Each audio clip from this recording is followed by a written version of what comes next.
Hello. Hi, everybody. Happy Monday. Yes, Welcome indeed. to our every Monday noon Eastern Zoom. Yeah. So today we are not going to talk about a single product, Yeah. or a health condition. We're going to talk about supplement quality.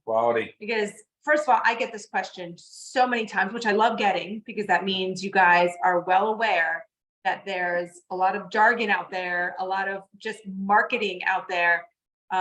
I don't really want to say false advertising because you can say and advertise how you wish to some extent. To some extent. So a lot of times you're hearing the same things out there.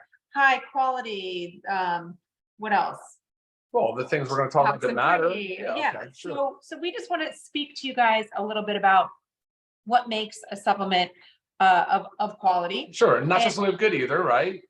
Everybody, just generally Yeah. speaking, dietary supplements, so you guys know what to look for. Exactly. And we wanted to let you guys know about our LiveGood process, about our quality, about our testing. That way you have the knowledge for yourself and you can also share the knowledge to your team. Yeah. And work on that. So Ryan, go ahead. Yeah, I that's know fine. we have a list of questions Sure. that I always get, but Ryan's going to take us off and we'll take any questions that you guys have about supplement quality in our products. So I don't think it's about the money for you guys. I think if you're making the decision to go and buy a dietary supplement, your expectation is that you're getting what you think you are, and hopefully that's a high quality supplement. But that means a lot of different things. And Lisa's right. A lot of companies market differently. You guys, within the last year, I think Amazon, there was a study done where it was like 50% and it was done on immune health. So probably coming out of COVID, but 50% of the supplements they analyzed were adulterated or misbranded. I actually posted that study on our social media. If you want to go back and look to reference it. So yeah, it's pretty alarming. Half, 50% were falsely advertised. I got some notes here of what went on there. So let's see, over half of them had inaccurate labels. I don't know what exactly that means, but about half of them listed ingredients that were not even detectable in the product. And then just under half of them had substances in them that were not on the label. All right. So we'll get into a little bit about what that actually means, because that's a really common thing. There's a lot of and this is like one of the number one reasons why you want to buy reliable supplements, because they can do that. There can be things that are in them that you have no idea that are in them, or again, things that they say are in them and you think you're doing your body good. Well, they can, but they should not, right? Of course. So another study was published in the Journal of Alternative and Complementary Medicine that showed in the brain health segment, 67% of them had at least one ingredient on the supplement facts that was not detected, right? That means you're getting something in the product, you're saying they have something that's not actually in it, right? 83% had stuff in it that was not reported, so the opposite. So other stuff in it that and that other stuff, I mean, that could be anything from what, like metals, fillers, soys. I mean, what were they saying? Yeah, no, that actually tends to be in the adulteration class. So there's two types of issues with it. Kind of comes from the pharmaceutical world, but adulteration and misbranding. So adulteration, there's an economic adulteration where they say there's a more expensive ingredient in the product, but they actually substitute it with a cheaper one for economic gain. Then there's the pharmaceutical adulteration where there's a substitution. They're saying, hey, here's a supplement for sexual health. This is probably more what you're asking. Here's a supplement for supplemental health. They list the ingredients, but then they don't tell you that they actually have the active ingredient of Viagra in there. And that's a lot. That's super common. That's crazy, right? But so you're actually getting Viagra and you have no idea you are. And the reason why they want to do that is because they want the product to work and so that you buy more. And that's obviously a huge problem, right? So that's adulteration, right? And then misbranding is false labeling or misleading claims. That has a lot to do with your marketing, right? We know that we can't claim to treat, prevent, cure, or mitigate any disease state. That's the key. That is the key. You can't treat, prevent, cure, or mitigate any disease state. So when it comes down to misbranding, has a lot to do with misleading the consumer. Okay. And I'll tell you, because of all of this that you're hearing, this is why prior to LiveGood, that Ryan and I have only purchased from provider only supplement lines, is because those were the only ones that we could actually have a little bit of trust with and a little bit of faith with, that we weren't doing harm to our bodies while we actually think we're doing good. So, and also those are very expensive supplements. So the way they're marked up. Yeah, exactly. Real short history, guys. So goes back to 1994 when the federal government enacted the DSHEA Act, so Dietary Supplement Health and Education Act.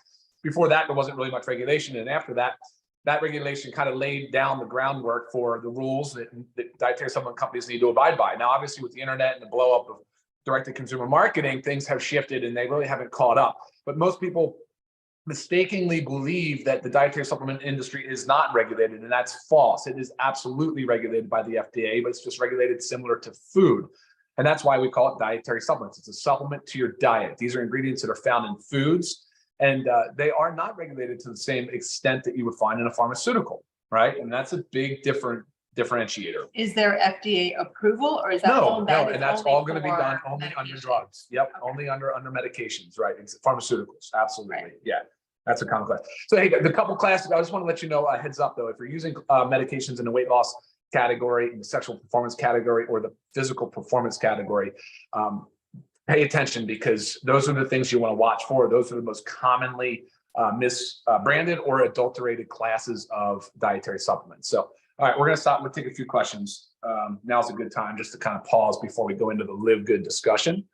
Lisa, you have anything you want to highlight? I know we get a yes, lot on because this. these are, again, our questions that I get all the time. Go ahead. Are the products third-party tested? Right, that's one thing you want to look for. Third-party testing is, of course, big. What does that mean exactly? It means that you take bias out of the equation and you let a third party analyze it, and you do that. Okay, Yep. awesome. And what are the certifications specific to LiveGood? Our manufacturers, our products? I feel like these questions are going to sabotage the rest of this discussion on the LiveGood side, but that's fine. No problem. I don't mind repeating it. Oh, Really. No, it's fine. It's fine. So certifications are important. So you'll hear how to determine whether or not your dietary supplement is of any quality. Really what you should look for is at least at a minimum CGMP. Not every product has a stamp of CGMP. We don't put it on our product. But it is. Everything we do is CGMP. That stands for Current Good Manufacturing Practices. And that is that's just a quality assurance and quality control program that it's very robust. Right. The stamp is we're working on putting it on the product website. on the website. Yeah. But I tell you, like, there's so many different stamps that these products have. If we were to put them on the label, I mean, it would kind of take over the label. So they're all going to be on the website. It's working on it. Right. Now, CGMP does a lot of different things, and I'm going to dive into that here in a minute, and about how you go into sourcing and how you determine what testing is done and all of that. But just know that CGMP is at a minimum what you should look for and expect out of a product. Okay. Where'd that go? Yeah, go there.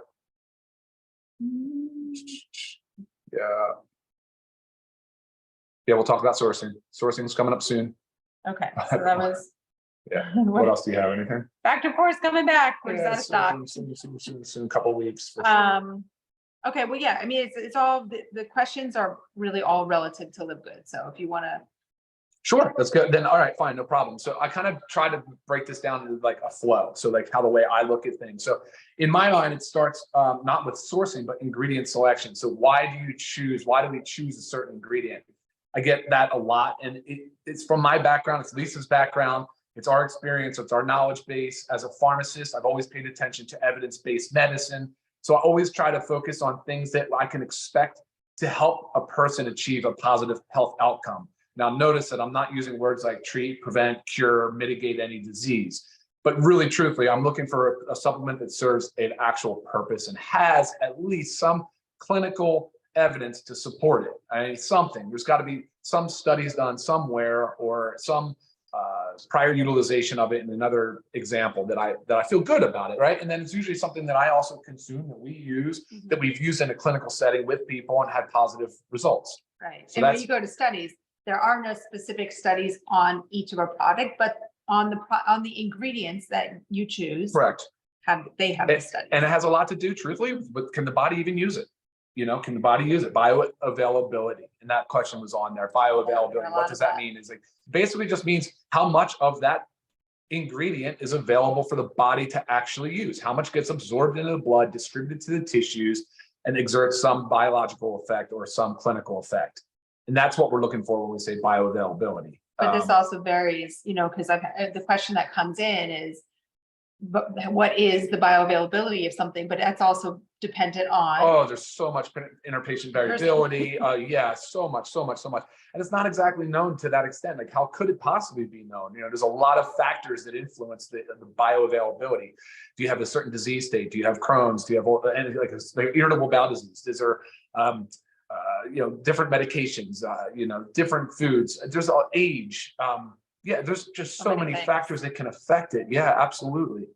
Absolutely. So bioavailability is one, of course, when we look at ingredient selection. We're trying to choose the highest quality, most bioavailable ingredients for you. Okay. Yes. All right, what's next? Well, Oh, I'm still going. yeah. Sorry.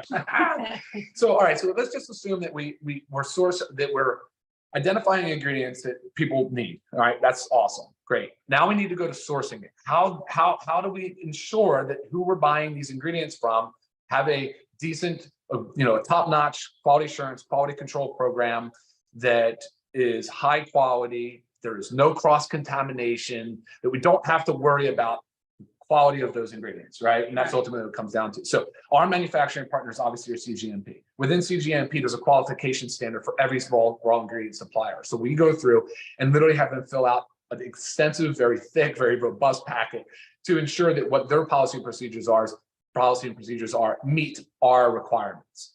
And that would be done on every single ingredient. Then we actually go as far as to test the ingredients in the raw form prior to even ordering and using that ingredient in our product. We test them, and that's where testing comes in. So testing is going to be at a minimum identity, so it is what you say it is, potency, it has the strength that we advertise it as, and purity, that it does not contain any contaminants.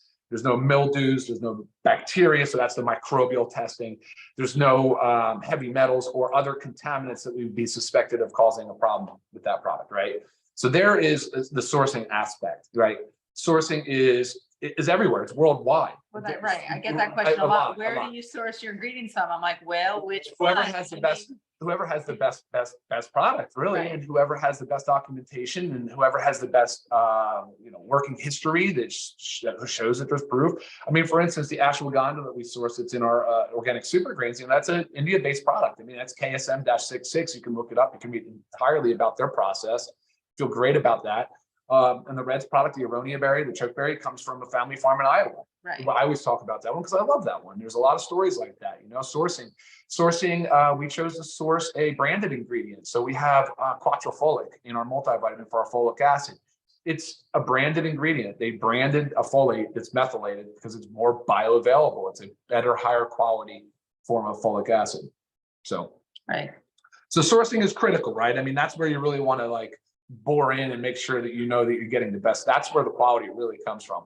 And then, of course, if it's an organic product, meaning if it comes from the earth, if it has any chance of any contaminants, then you're going to go USDA certified organic. And that's what we've done. These three actually are our three champion USDA certified organic products, because I wouldn't accept them any other way. There'd be no way I would be willing to consume these products without knowing they're USDA certified organic. Definitely. So, and you talk about our CGMP certified manufacturers.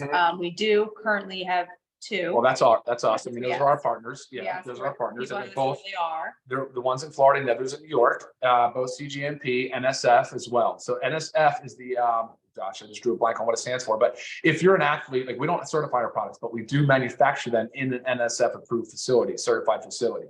To actually have an NSF sport certification would mean that these products are allowed to be used in all athletes, collegiate, professional, Olympic, the World Doping Agency, all of those different agencies certify. NSF Sport would certify that they're approved. We don't go as far as to do the certification because we didn't think we need to. And if we do in the future, then we'll maybe choose to do that. But they are manufactured in an NSF facility, which is a very high CGMP level certification. Perfect. Yeah. And so everything again is tested and manufactured in the USA. Oh yeah, oh gosh, yeah. Sourcing worldwide, manufacturing domestic United States. Right. Yeah, absolutely. As a matter of fact, the NSF Sport cert that we have at our facility now is 455-2, which is the most up to date current. We passed without any hits on it, 100%. Awesome. And the inspector was actually not seen this yet. So first time we've seen it. That's a big deal. I mean, that's a big deal because those certification boards, they come in and their job is to ensure to preserve their brand and the authenticity. So they're not there to provide any favors. Right. And we do the testing that Ryan was talking about. We do provide the certificates of analysis at the very bottom of the website. You'll see certificates of analysis, click on it. You'll see them all listed there. And so I get this question a lot when someone's asking me, let's just say Super Reds, because it's right here. How do you compare this product to our Super Reds? And I might look at the product and it might seem fairly decent and it might be organic as well. And the price might be, it's usually typically more, but regardless of price, because we're talking quality. But then I look at the product, I'm like, I have no idea this company's quality. I would never buy a supplement off of Amazon or from GNC or from it's just, you just don't know enough. And that's the biggest problem. I mean, if they don't provide it to you, then you're investigating, you're digging. And you just have to choose a reliable source. And we're here to help you understand how reliable and transparent we at LiveGood are. So we talked about ingredient selection, we talked about sourcing, we talked about raw ingredient testing, just chatted about manufacturing, the quality, the standards of the facility. And then it goes into finished product. So then your finished product comes out, whether it's a capsule or a powder, whatever it might be.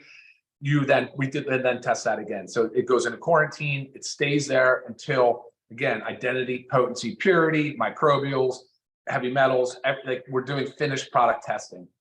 Right. And then we move to fulfillment and distribution and storage.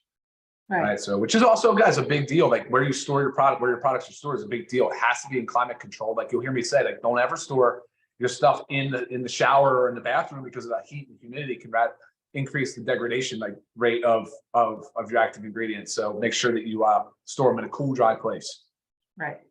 And our warehouse where we do our storage is in Florida. Yep. Yeah. And climate control. Yeah, I was gonna say, obviously in climate control, because Florida wouldn't be the ideal place for that. Right. Exactly. It's getting hot. Yeah, it's getting hot now. What about a question just about our proprietary blends, and part of that being our full transparency? What do we do that's different than most? We list every ingredient. The only one with the exception, I don't know how it happened. We're going to correct it, but the coffee. Right. The coffee lists some proprietary blend there, and it doesn't break it down, but we will break it down, especially on the website here soon. And we have the breakdown if you want it emailed to you.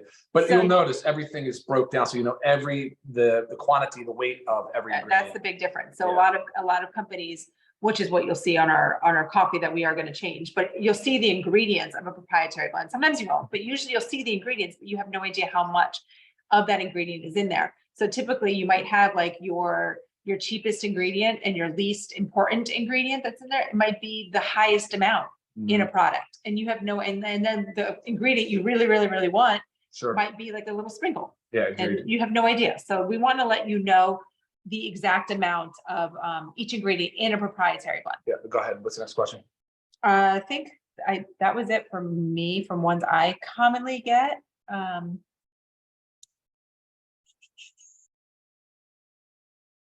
Keep going. Okay. All right, so to close, we're running 20 minutes after here, so we're wrapping up. So LiveGood doesn't have every product. So what are some things that you can do? So I don't know that I fully agree with Lisa that you wouldn't buy from Amazon or GNC, but if you do buy from them, you definitely should look for CGMP cert on there somewhere. Do your due diligence. See if they offer you the testing. If it's third party, try to find the COA, take a look at it, try to track down where they manufacture. I know it's not easy. And that's why once you find a brand or a few brands, and if you want recommendations, please feel free to email us. We'll tell you a couple of companies that we think have high quality product that you can easily source from. The unfortunate side is you're going to pay a lot for them. They're not cheap. They're not cheap. So when you're shopping for ingredients or supplements, just be careful, be aware, be wise, spend your money wisely. And again, like use us as a resource. Or any questions, comments? What else is coming in? A few more questions. Okay. Yeah, I think that's it though. Anyway, I think it's an important topic, guys. I'm glad you tuned in. Thank you for watching. Any further questions, please go ahead and email me, lisa@livegood.com, and I'll get you those answers. All right, guys. Have a super productive rest of your day and rest of your week. Thank you for watching. Bye, guys. Take care. Bye. Bye.